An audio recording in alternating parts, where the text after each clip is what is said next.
11 number प्रश्न पर चलिए। 11 नंबर पर ध्यान दीजिए, क्या कहता है। ए और बी एक फर्म में साझेदार हैं, उसका बैलेंस शीट दिया हुआ है। बैलेंस शीट के लायबिलिटी साइड में कैपिटल है, रिजर्व फंड है, एज लोन अकाउंट है, क्रेडिटर है। लायबिलिटी साइड में बिल्डिंग, फर्नीचर, डेटर, स्टॉक और बैंक। अब देखिए इसमें सारा बात लगभग दिया हुआ है, जितना खाता खुलना चाहिए। लायबिलिटी साइड में ए का लोन भी दिया हुआ है ना।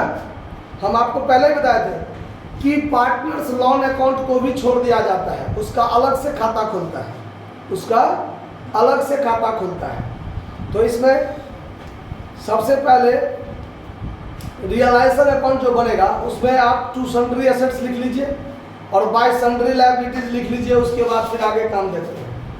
तो यहाँ पर रियलाइजेशन अकाउंट में डेबिट साइड में आप क्या लिखिएगा, सबसे पहले टू सन्ड्री एसेट्स।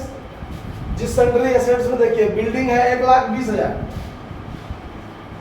बिल्डिंग कितना है 1,20,000, फर्नीचर है 24,000, फर्नीचर है 24,000, फिर है डेटर 16,000, डेटर 16,000 और फिर है स्टॉक 48,000, स्टॉक है 48,000 और उसके बाद बैंक है 22,000। तो वो तो लिखना ही नहीं है, तो टोटल जोड़ के 2,08,000 हो जाएगा। टोटल जोड़ के 2,08,000। क्यों? तो बैलेंस शीट का टोटल 2,30,000। बैंक जो है 22,000 नहीं लिखेंगे तो 2,08,000 तो सब लिखे किए हैं। ठीक, बाय सन्ड्री लायबिलिटीज में आ जाइए। तो देखिए बाय सन्ड्री लायबिलिटीज में सब है आइटम छोड़ने ही वाला। कैपिटल अकाउंट लिखे हुए नहीं करेगा, रिजर्व फंड कैपिटल में बताएगा इसीलिए नहीं लिखाएगा, और एज लोन अकाउंट यानी पार्टनर्स का जो लोन है, ए और बी साझेदार है ना, तो ए का लोन और बी का लोन यदि रहेगा तो छोड़ देंगे। बाकी दुनिया में किसी का भी लोन होगा तो लिखाएगा। ए बी सी साझेदार है, ए का लोन, बी का लोन, सी का लोन रहेगा तो छोड़ देंगे, तीन गो का लोन। और दुनिया में किसी का भी लोन होगा तो लिखाएगा। तो पार्टनर जो है व्यवसाय का, अगर उसका लोन है लायबिलिटी में तो वो छोड़ देंगे। उसका खाता रियलाइजेशन के बाद खुलता है, उसमें उसका लोन दीजिए, उसको पेमेंट कीजिए, बस खत्म, और कुछ नहीं होता है उसमें। ठीक है, तो इसमें ए का लोन अकाउंट इसमें नहीं जाएगा, तो जाएगा मात्र क्रेडिटर 28,000। तो बाय सन्ड्री क्रेडिटर एक के बार लिख दीजिए, 28,000 यहाँ लिख लीजिए, बात करो। ठीक है, अब आइए एडजस्टमेंट। संपत्तियों से निम्न प्रकार वसूली।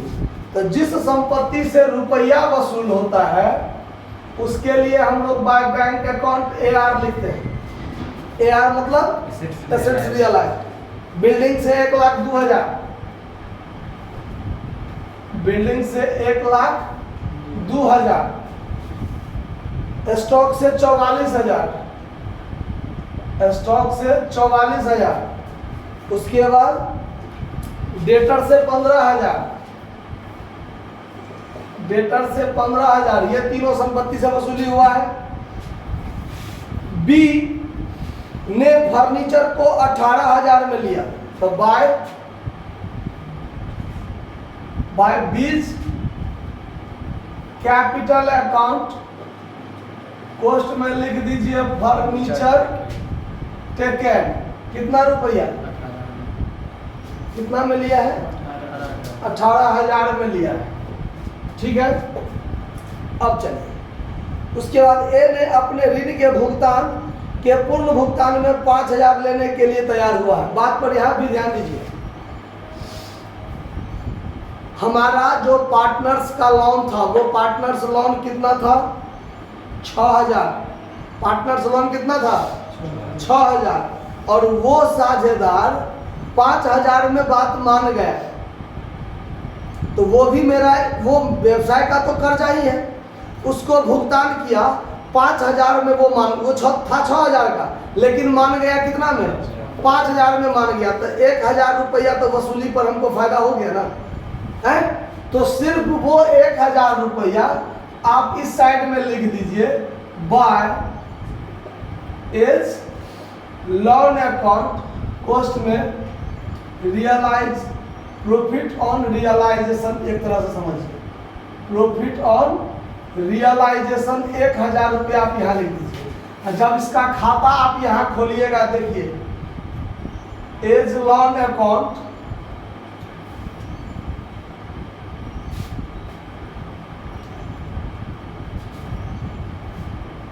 तो यहाँ पर आप बाय बैलेंस बीडी कितना 6000, आप यहाँ पर टू बैंक अकाउंट पेमेंट किए 5000 में, वो मान गया फाइनल पेमेंट, तो 1000 रुपया हमारा क्या हो गया टू रियलाइजेशन अकाउंट प्रॉफिट यहाँ पर एक तरह से। ठीक है, इसका दो तरीका से काम आप कर सकते हैं, या तो रियलाइजेशन में भेज दीजिए 1000 रुपया और हमारा सोलहनी प्रॉफिट हो जाएगा, या दूसरा इसको आप पीएल अकाउंट में भेज दीजिए। क्या भेज दीजिए? पीएल अकाउंट में। दो तरीका से आप कर सकते हैं, और पीएल में भेजिएगा तो फिर भी तो वो साझेदार को ही जाएगा। अगर वो 1000 प्रॉफिट हुआ तो वो भी तो साझेदार आपस में ही बांटेगा, तो कहीं ना कहीं तो आपको वो साझेदार के पूंजी खाता पर ही प्रभाव डालेगा, चाहे रियलाइजेशन के माध्यम से ले जाइए, चाहे पीएल अकाउंट के माध्यम से ले जाइए। समझ में आ रहा बात? कहीं कहीं इसमें भी देख करके भेजा जाता है, और कहीं कहीं पीएल में डालकर भी एडजस्ट किया जाता है। तो खैर देखिए कैसे बन जाता है, यहाँ दे दिए हैं अभी हम अपने हिसाब से। चलिए अब इसके बाद देखिए क्या है, वसूली का भी 5000 है, तो यहाँ पर आप टू बैंक अकाउंट एक्सपेंस वसूली व्यय कितना है 5000 है, हो गया। अब है क्रेडिटर 28000, उसके बारे में कुछ नहीं कहा गया है, तब पूरा पेमेंट होगा। To bank account liability paid creditor का 28000 पूरा का पूरा पेमेंट हो गया, बात खत्म। अब देखिए इसमें कैसे क्या किया गया है, क्रेडिट साइड का जो इसका जोड़ नहीं जोड़े हैं, 1,02,000 प्लस 44,000 1,46,000 1,46,000 प्लस 15,000 1,61,000 हुआ ना। 1,61,000 में आप जोड़ दीजिए 28,000 और प्लस जोड़ दीजिए 18 1 19,000, तो ये 2,08,000, और यहाँ भी 2,08,000, इसमें से घटाइए 2,08,000 2,08,000 2,08,000, और फिर यही साइड ज्यादा हो गया।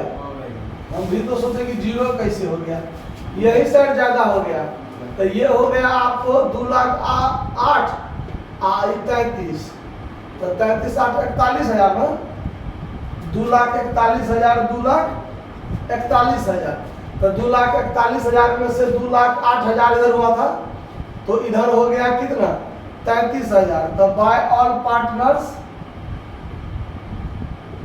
कैपिटल अकाउंट लॉस 33,000 लॉस है, आंसर में देखिए तो है। ठीक है, तो इसका मतलब हम ये सब बोले कि ये जो 1,000 है इसका आप यहाँ पर भी देखे काम चला सकते हैं। ये एज लॉन अकाउंट का जो रियलाइजेशन प्रॉफिट हुआ 1,000 जिसको कम देना पड़ा, उसको हम यहाँ भी भेज सकते हैं, या यहाँ नहीं भेजेंगे तो टू पीएल अकाउंट करके पीएल अकाउंट के माध्यम से जाएगा पार्टनर्स कैपिटल। तो चूंकि ये तो लायबिलिटी का ही एक तरह से पेमेंट है ना, इसीलिए इसके अंतर को क्या कर दिए रियलाइजेशन अकाउंट में भेज दिए। क्लियर बात? अब साझेदार है कौन सा? A B. इस 33,000 को ये लोग कैसे बांटेगा? देखिए लाभ बांटने का अनुपात नहीं दिया हुआ है, तो 16,500 16,500 बराबर बराबर क्या कर दीजिए बांट दीजिए, क्योंकि लाभ बांटने का अनुपात नहीं होता है तो बराबर। क्लियर है बात? कहीं कोई दिक्कत है किसी को? चलिए अब खोलते हैं partners capital account. Partners capital account, दो साझेदार है ए बी,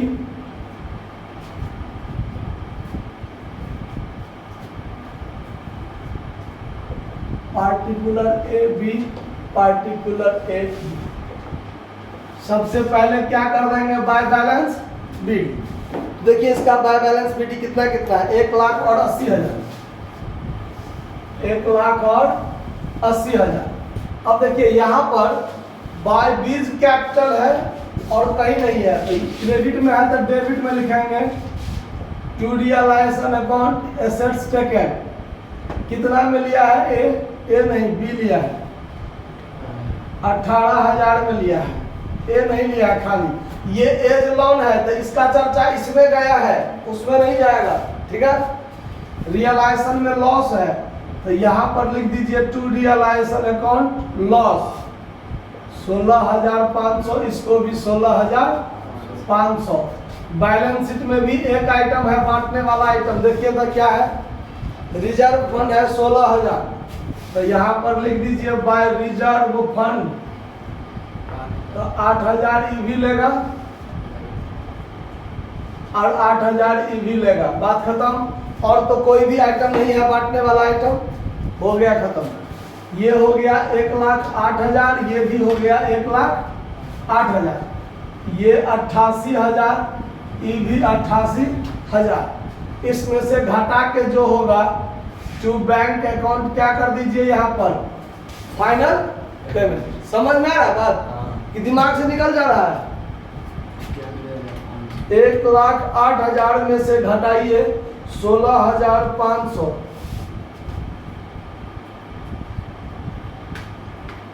1,08,000 में से घटाइए 16,500, 91,500 है आंसर। ये हो गया 88,000, इसमें से घटाइए 18,000 माइनस 16,500, 53,500, 53,500, ठीक है। अब बनाएंगे बैंक अकाउंट।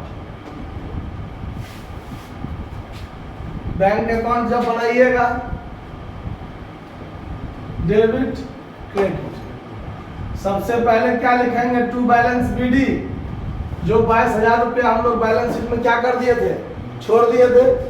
रियलाइजेशन अकाउंट में बैंक अकाउंट देखिए यहाँ पर 1,61,000 वसूली हुआ है, तो यहाँ पर लिखेंगे to realisation account assets realise 1,61,000। यहाँ पर दूगो है बैंक अकाउंट का, क्रेडिट साइड में दूगो हो जाएगा। बाय रियलाइजेशन अकाउंट एक्सपेंस के रूप में 5,000 वही है ना। अब by realization account liability paid, इसके हिसाब से 28,000।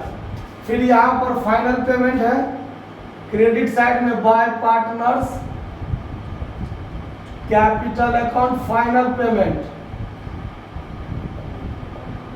ए को 91,500 दिए और बी को कितना दिए, 53,500। तो ये हो जाएगा आपको 1,000, ये हो गया 3 1 4 1 5 और 9 5 14, ठीक है। जोड़ दीजिए 1,83,000 इधर हो गया, इधर जोड़ कर देखिए क्या आता है, 1,45,000 और 5,50, कुछ छूट तो नहीं गया क्या, हाँ छूट गया है ना, इसलिए बराबर नहीं हुआ। ये देखिए इसको पेमेंट किए ना, इसको जो पेमेंट किए हैं 5,000 लायबिलिटी में एज लोन में, तो यहाँ पर बाई क्या कर दीजिए, एज लोन अकाउंट कितना पेमेंट किए 5,000, तो अब ये 1,78,000 और 5 1,83,000, बात खत्म। देखिए अगर एक भी आइटम छूटेगा तो आपको बराबर होगा ही नहीं। यहाँ पर टोटल 6,000, यहाँ पर टोटल 6,000 हो गया। कहीं कोई दिक्कत समझने में, नोट कर लीजिए इसको।